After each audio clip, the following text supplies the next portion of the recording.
Friends, welcome to our channel. ನಾನು ಹಿಂದಿನ ತರಗತಿಯಲ್ಲಿ ಒಲಿಂಪಿಕ್ ಕ್ರೀಡೆಗಳು ಅಂದರೆ ಪ್ರಾಚೀನ ಒಲಿಂಪಿಕ್ ಕ್ರೀಡೆಗಳು ಹೆಂಗೆ ನಡೆದವು, ಆ ಪ್ರಾಚೀನ ಒಲಿಂಪಿಕ್ ಕ್ರೀಡೆಗಳು ಸಂಘಟನೆ ಹೆಂಗೆ ಮಾಡ್ತಾಯಿದ್ರು, ಪ್ರಾಚೀನ ಒಲಿಂಪಿಕ್ ಕ್ರೀಡೆಗಳು ಯಾವ್ಯಾವ ಕ್ರೀಡೆಗಳು ನಡೆಸ್ತಾ ಇದ್ದರು, ಅವು ಅವನತಿ ಹೆಂಗೆ ಹೊಂದವು ಅಂಥೇಳಿ ಹಿಂದಿನ ತರಗತಿಯಲ್ಲಿ ನೋಡಿದ್ದೀವಿ. ಆ ತರಗತಿಯಲ್ಲಿ ನೋಡಿದಂಥ ವಿಷಯಕ್ಕೆ ಅನುಗುಣವಾಗಿ ನಾವು ಪ್ರಶ್ನೋತ್ತರಗಳನ್ನು ಇವಾಗ ನೋಡೋಣ. ಅದು ನೋಡ್ಕೊಂಡು ಇದು ನೋಡಿದರೆ ನಿಮಗೆ ಕ್ವಶನ್ ಆನ್ಸರ್ಗಳು ಅರ್ಥ ಆಗ್ತವೆ.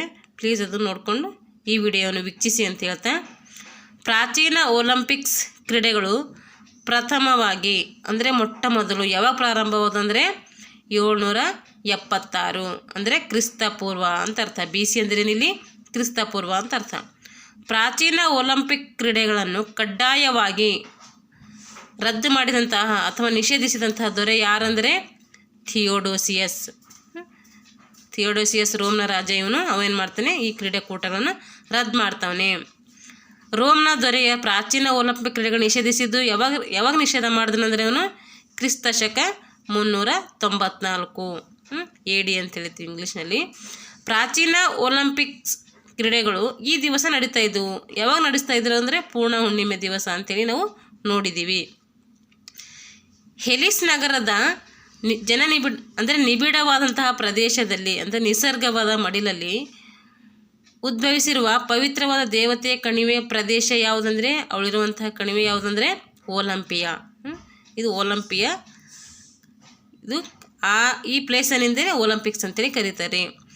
ಅತಿ ವೇಗ, ಅತಿ ಎತ್ತರ, ಅತಿ ಬಲ ಇವು ಈ ಕ್ರೀಡೆಯ ಧ್ಯೇಯವಾಗಿದ್ದಾವೆ ಅಥವಾ ಗುರಿಯಾಗಿದ್ದಾವೆ ಅಂದರೆ ಒಲಿಂಪಿಕ್ಸ್ ಗೇಮ್ನ ಧ್ಯೇಯ ವ್ಯಾಖ್ಯೆಗಳು ಅಥವಾ ಗುರಿಗಳು, ಉದ್ದೇಶಗಳು ಅಂತೇಳಿ ಕರೀತಾರೆ. ಪ್ರಾಚೀನ ಒಲಿಂಪಿಕ್ ಕ್ರೀಡೆಗಳು ನಡೆದಂಥ ಅವಧಿ ಎಷ್ಟು, ಎಲ್ಲಿಂದ ಎಲ್ಲಿವರೆಗೂ ನಡೆದವು ಅಂದರೆ ಕ್ರಿಸ್ತಪೂರ್ವ 776ರಿಂದ ಕ್ರಿಸ್ತ ಶಕ 394ರವರೆಗೆ ನಡೀತವೆ. ಒಲಿಂಪಿಕ್ಸ್ ಹೆಸರು ಇದರಿಂದ ಬಂದಿದೆ ಅಂದರೆ ಈ ಸ್ಥಳದಿಂದ, ಅಂದರೆ ಒಲಿಂಪಿಯಾ ಎಂಬ ಸ್ಥಳದಿಂದ ಈ ಹೆಸರು ಬಂದಿದೆ. ಪ್ರಪಂಚದ ಮೊದಲ ಒಲಿಂಪಿಕ್ಸ್ ಚಾಂಪಿಯನ್ ಆಟಗಾರ ಕೋರಿ ಬಾಸ್. ಮ್ಯಾರಥಾನ್ ಓಟದ ದಂತಕಥೆ ಪೀಡಿಸನನ್ನು ಮ್ಯಾರಥಾನಸ್ನಿಂದ ಅಥೆನ್ಸ್ನ ಗ್ರೀಕ್ಗೆ ವಿಜಯದ ಸುದ್ದಿಯನ್ನು ಪ್ರಕಟಿಸಲು ಓಡಿದ ವರ್ಷ ಯಾವುದಂದರೆ ಕ್ರಿಸ್ತಪೂರ್ವ 490. ಪ್ರಥಮ ಪ್ರಾಚೀನ ಒಲಿಂಪಿಕ್ ಕ್ರೀಡಾಕೂಟ ಯಾರ ನೇತೃತ್ವದಲ್ಲಿ ನಡೀತಂದರೆ 1ನೇ ಕಿಂಗ್ ಜಾರ್ಜ್. 23ನೇ ಪ್ರಾಚೀನ ಒಲಿಂಪಿಕ್ ಕ್ರೀಡೆಗಳು ಸೇರ್ಪಡೆಯಾದ ಕ್ರೀಡೆ 23ರಲ್ಲಿ ಯಾವುದು ನಡೀತು ಅಂದರೆ ಬಾಕ್ಸಿಂಗ್. 25ರಲ್ಲಿ ಆಗೈತದೆ, 38ರಲ್ಲಿ ಆಗ್ತೈತೆ, 18ರಲ್ಲಿ ಆಗ್ತೈತೆ, 37ರಲ್ಲಿ ಆಗ್ತೈತೆ, 23ರಲ್ಲಿ ಬಾಕ್ಸಿಂಗ್ ಆಯಿತು, 26ರಲ್ಲಿ ಏನಾಯಿತು ಟ್ರಿಮ್ಸ್ ಆಯಿತು, ಹಾಗೆ 37ರಲ್ಲಿ ಏನಾಗಿತ್ತು ಕುಸ್ತಿ ಆಗಿತ್ತು, 38ರಲ್ಲಿ ಪೆಂಟತ್ಲಾನ್. ಹೀಗೆ ಈ ಕ್ರೀಡೆಗಳೇನು ಮಾಡ್ತಾಯಿದ್ರು ಸೇರಿಸಿದ. ಪ್ರಾಚೀನ ಒಲಿಂಪಿಕ್ ಕ್ರೀಡಾಕೂಟದಲ್ಲಿ ಭಾಗವಹಿಸಬೇಕಾದರೆ ಕನಿಷ್ಠ ಎಷ್ಟು ತಿಂಗಳು ತರಬೇತಿ ಪಡ್ಕೋಬೇಕು? 10 ತಿಂಗಳು ಅಂಥೇಳಿ ಹೇಳ್ತಾರೆ. ಪ್ರಾಚೀನ ಒಲಿಂಪಿಕ್ ಕ್ರೀಡಾಕೂಟದಲ್ಲಿ ಕ್ರೀಡಾಜ್ಯೋತಿಯ ಜ್ವಾಲೆಯನ್ನು ಕ್ರೀಡಾಕೂಟ ಮುಗಿಯುವವರೆಗೆ ಉರಿಸುತ್ತಿದ್ದ ಸ್ಥಳ ಯಾವುದು? ಜಿಯಸ್ ದೇವರ ಅಗ್ನಿಕುಂಡದಲ್ಲಿ. ಪ್ರಾಚೀನ ಒಲಿಂಪಿಕ್ ಕ್ರೀಡಾಕೂಟ ಪ್ರಾರಂಭದಲ್ಲಿ ಗ್ರೀಕರ ಧಾರ್ಮಿಕ ದೃಷ್ಟಿಯಲ್ಲಿ ಅಂದರೆ ಯಾವುದು ಪವಿತ್ರವಾದ ಪ್ರಾಣಿಯನ್ನು ಅನ್ಕೋತಿದ್ರು ಅದನ್ನೇ ಬಲಿ ಕೊಡ್ತಾಯಿದ್ರು. ಆ ಪ್ರಾಣಿ ಯಾವುದಂದರೆ ಹಂದಿ. ಮಾನವ ಶಕ್ತಿಯ ದ್ಯೋತಕವಾಗಿ ಬೆಳೆದ ಪ್ರಾಚೀನ ಒಲಿಂಪಿಕ್ ಕ್ರೀಡೆಗಳನ್ನು ವೈಜ್ಞಾನಿಕವಾಗಿ ಯಾರು ಸಂಘಟನೆ ಮಾಡಿದ್ರು ಅಂದರೆ ಗ್ರೀಕರು. ಪ್ರಾಚೀನ ಅಂದರೆ ಮೊದಲ ಪ್ರಾಚೀನ ಒಲಿಂಪಿಕ್ ಕ್ರೀಡೆಗಳು ನಡೆಯಲು ಕಾರಣ ಪುರುಷ ಕ್ಲಿಯೋಸ್ಥೆನಿಸ್ ಮತ್ತು ಈಪಿಟಸ್. ಪ್ರಾಚೀನ ಒಲಿಂಪಿಕ್ ಕ್ರೀಡಾಕೂಟದಲ್ಲಿ ಅಥ್ಲೆಟಿಕ್ಸ್ ಸ್ಪರ್ಧೆಗಳನ್ನು ಎಷ್ಟನೇ ದಿನ ಸಂಘಟನೆ ಮಾಡ್ತಾಯಿದ್ರು? 4ನೇ ದಿನ. ಪ್ರಾಚೀನ ಒಲಿಂಪಿಕ್ ಕ್ರೀಡೆಗಳಲ್ಲಿ ವಿಜೇತರಾದವರಿಗೆ ಈ ಕ್ರೀಡಾಕೂಟವನ್ನು ಧರಿಸ್ತಿದ್ರು. ಅಂದರೆ ಯಾವುದಂದರೆ ಅದು ಅಲಿವು ಮರದ 16 ಎಲೆಗಳಿಂದ ಸಿದ್ಧಪಡಿಸಿದ ಕಿರೀಟ. ಪ್ರಾಚೀನ ಒಲಿಂಪಿಕ್ಸ್ನಲ್ಲಿ ಸ್ತ್ರೀಯರಿಗೆ ಕ್ರೀಡಾಕೂಟ ಸಂಘಟಿಸಿದ ಸ್ಥಳ ಜಿಯಸ್ ದೇವರ ಸತಿಯಾದಂಥ ಹಿರ್ರಾ ದೇವತೆಯ ಸಮ್ಮುಖದಲ್ಲಿ. ಪ್ರಾಚೀನ ಒಲಿಂಪಿಕ್ ಕ್ರೀಡೆಗಳಲ್ಲಿ 2ನೇ ದಿನ ಯಾವುದು ನಡೀತಾ ಇತ್ತು? ರಥಸ್ಪರ್ಧೆ, ಕುದುರೆ ಸ್ಪರ್ಧೆ, ಪೆಂಟಾಥ್ಲಾನ್ ಇವು 3 ನಡೀತಾ ಇದ್ದವು.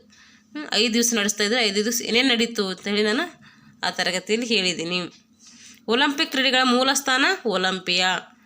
ಪ್ರಾಚೀನ ಒಲಿಂಪಿಕ್ ಕ್ರೀಡೆಗಳ ಉಗಮಕ್ಕೆ ಸಂಬಂಧಪಟ್ಟಂತೆ ಈ ದೇವರ ವಿಜಯಕ್ಕಾಗಿ ಒಲಿಂಪಿಕ್ಸ್ ಪ್ರಾರಂಭಿಸಿದೆಂದು ಇತಿಹಾಸದ ಪುಟಗಳಲ್ಲಿ ಉಲ್ಲೇಖಿತವಾಗಿದೆ ಅಂದರೆ GS.